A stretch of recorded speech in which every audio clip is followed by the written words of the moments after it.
lose control. It's very dangerous to be around me.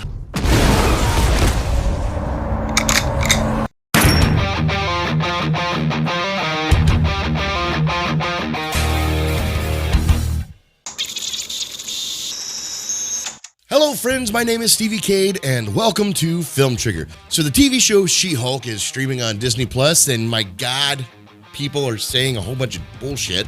I'll talk about that in just a little bit. Really wanted me to go back and revisit the technical MCU origins of Hulk himself. You know, the one that's supposed to be the same Hulk and same banner as what we have in the MCU now, but it's not, but it is, but it isn't. This is the big green stain on the MCU, in my opinion, when it comes to the way they handled that, but we will talk more about that in just a little bit. But before we do, if you could Hulk smash that like, thumbs up button, that subscribe button, and the little bell ding ding, so you get notified every time I upload a new video. Without further ado, let's dive into my review for The Incredible Hulk.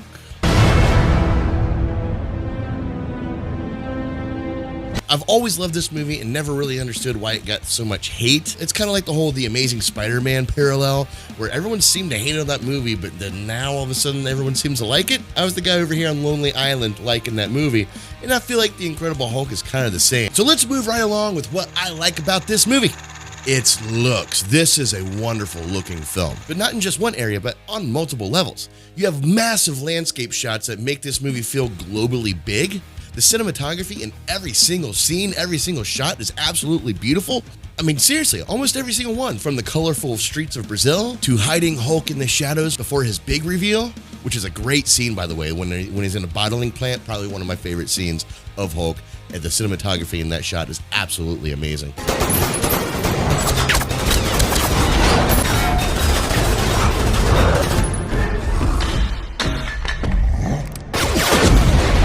All the way to the final CGI battle between two, well, CGI people, which typically looks kind of muddled and gross. Looking at you, Venom. But the way this movie was shot and colored and how well the CGI is, it all comes together perfectly in this movie for me. Which actually brings me on to the CGI.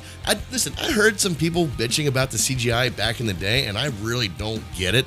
I mean, even to today's standards, the CGI in this movie, the way the Hulk and Abomination look in this movie is absolutely stunning. The details are just magnificent. And specifically, the Hulk himself. Out of the whole spectrum of Hulks we've seen before, this one really stands out for me. And if you want a specific example, go to the cave scene. It looks absolutely beautiful. The detail is so freaking amazing.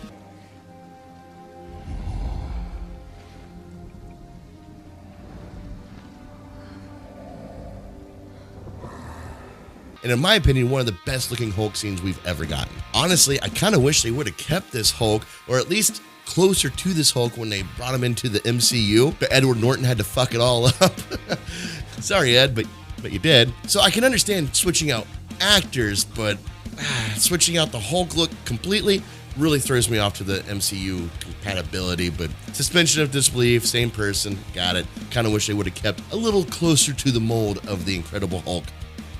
The Bruce Banner and Hulk relationship. This is a big part of the Hulk mythology and something that we actually haven't really seen too much besides this movie. 2003 Hulk movie was before he really had to deal with the duality of that relationship. And then moving forward in the MCU, we get to see it a little bit. We never really dove into the Bruce Banner that's the Wanderer, the one who's traveling the world trying to find a cure. And that's what this movie really focuses on.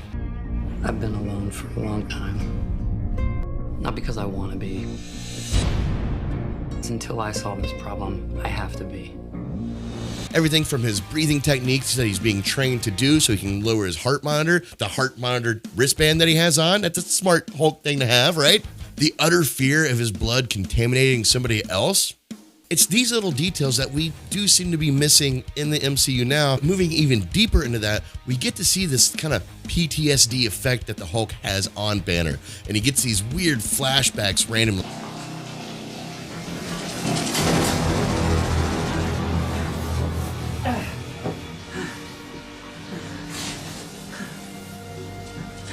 God, what rich storytelling for this character that actually has a lot of story to tell. Now we get to see how this affects Bruce mentally and emotionally. And then on top of that, when you have an A-list actor like Edward Norton putting his heart into it, it really comes across great on screen. The story of this movie, I think, is well told. Nothing seems forced or rushed, and most of it makes sense narratively speaking. But I also enjoy the subtleties, like the scene when we get the big Hulk reveal. I love the simplistic yet very effective nature of the storm coming in the background. An actual storm is rolling in when Bruce and Betty are being followed by the military. The storm starts brewing up even more when he actually becomes the Hulk and starts fighting the military. And in the final part of this scene, when he's at the cave with Betty, you have that big explosive thunderstorm happening and Hulk is just raging out to the sky. I believe this is a wonderful visual cue of what's going on, like not just mentally, but emotionally with Bruce and Hulk, and kind of the internal battle that's going on here. Betty. Hi, Betty. Listen, I like Betty. I love Liv Tyler's performance of Betty. I think the Betty character overall is a very decent character in this film. But there is a huge character flaw that she has that I just cannot look past. Obviously, there's a deep love between her and Banner, and she hasn't seen Banner in a long time, and she's moving on with her life. But when Banner shows back up, fuck the other guy, she's going right to Banner. Literally, not even a courtesy call, nothing. This isn't like your normal trope that they do in movies where, like, obviously it's the main character's ex-girlfriend's new boyfriend, so we obviously hate him. No, it's established that we like this guy. He's a nice guy. So a nice courtesy call being like, hey, hon, you're the big green monster. Yeah, kind of an ex. I'm still kind of digging him. I'm sorry. I love you, but I'm running away. Even that would have been kind of respectful. But no, she just doesn't, she doesn't talk to him anymore. And then she straight up tries to get some of that jolly green dick. What I'm on the fence about here is the breach of this character's integrity, because otherwise, Betty is a solid character. Another thing I'm on the fence about here is Abomination, played by Tim Roth. Let me rephrase that. Tim Roth playing Abomination.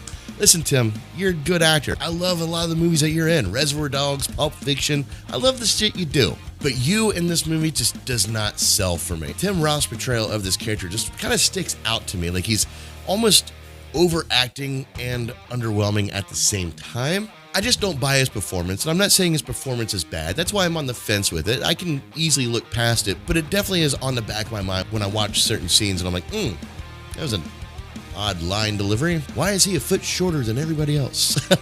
It's okay, now that's being petty, but you get my point. Tim Roth, I can take it or leave it with him. If somebody else would have played the character, I would have been perfectly fine with that also. Another thing I'm on the fence about when it comes to this movie is the hush-hush nature of the science experiment that Thunderbolt is trying to do on Abomination. And I keep calling him Abomination because I can't remember what the main character's name was. Sorry.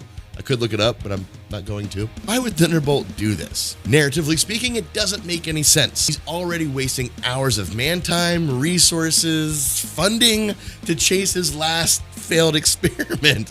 So what's the best choice is to do another secret experiment on somebody else and hope it goes right this time. So if you're taking another crack at him, I want in. I could probably arrange something like that. You ready? Are you telling me another one of your Bioforce experiments has gone haywire? Actually, I feel like Thunderbolt Ross would want to stay away from this, but maybe this plays more into the comic side of Thunderbolt, which I don't really know. I don't know the comics that well, but I would assume that was probably something he did in the comics, was spit out these monster-like creatures. I don't know. Let me know in the comments below. But in this movie, narratively speaking, it doesn't sit well with me that he would do this when he's already dealing with one of these monsters. Honestly, I think we could have just had a better origin story for Abomination. Like his interaction with Samuel Stern at the end of the movie. That could have just been when he got injected and became Abomination. Before that could have been character development of like his hatred for the Hulk. He wants to take the Hulk down, but he knows he can't because he's the puny human. Is that it? Is that all you got? I think that would have been a solid origin story. But while we're talking about Samuel Stern and his alter ego, Mr. Blue, let's move right along with what I don't like about this movie.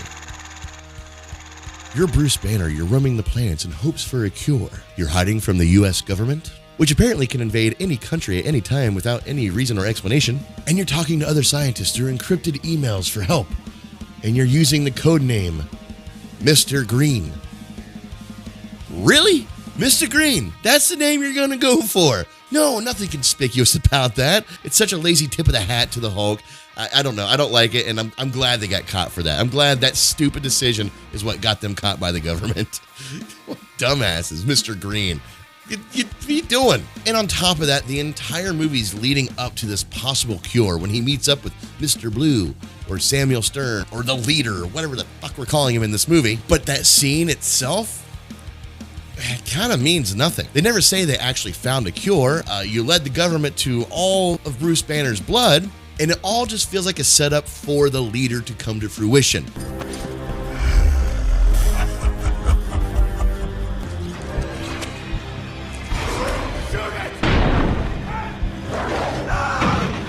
And to give Abomination his booster shot, and also give him the worst name reveal of all time, by the way.